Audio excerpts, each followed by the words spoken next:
Hi, this is Trevor, and welcome back to my YouTube channel.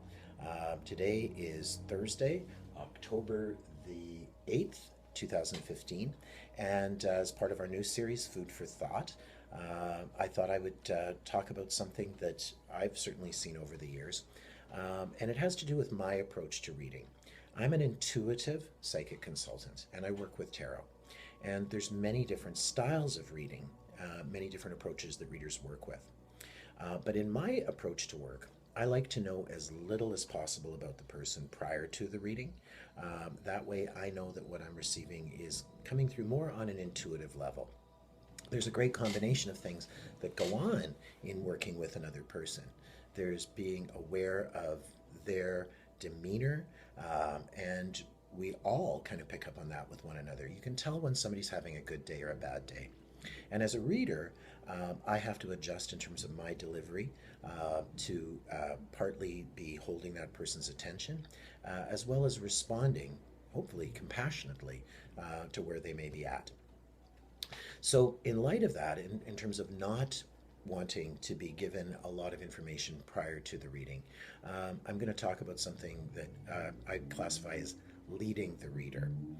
Sometimes, with the very best intentions, we want to know about something in particular. I can remember one time doing a reading for a woman, and I barely got something out of my mouth, and she said, "Do you see a guy named Randy?" And I had to say, "Well, I do now." So I really prefer to be picking up on what I can intuitively, and then there's time later on for people to ask questions. But I think it's important that I've kind of established a connection without bias. Another interesting thing that ties into that, when I was first beginning to learn about reading at a very young age, it was actually in my teens, and my mother and my aunts used to read tea leaves amongst other things. And I remember my Auntie Madeline, explaining to me that you have the person turn the cup upside down and place their left hand on the cup and make a wish. And in tarot, we have people cut the cards with their left hand. Now, some readers believe that the left hand is closer to the heart, and it's the hand that will not lie. But I remember my auntie saying to me, "Well, you look to see if they're wearing a wedding ring or not." Fast forward, though, when I would go with my mom and my aunts to get their tea leaves read, sometimes they'd take their wedding rings off. They'd make my cousins who weren't married wear the wedding rings. And I said, "Are you trying to trick the reader?" And they said, "No, but we're just seeing."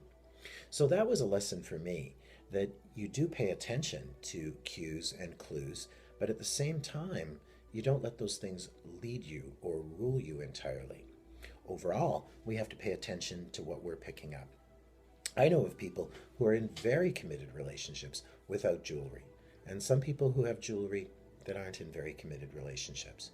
So it's about being attentive to that person. You could say being attentive to their energy and working with that. Just a little food for thought. Thanks for tuning in, and we'll look forward to seeing you next week. Take care. Bye for now.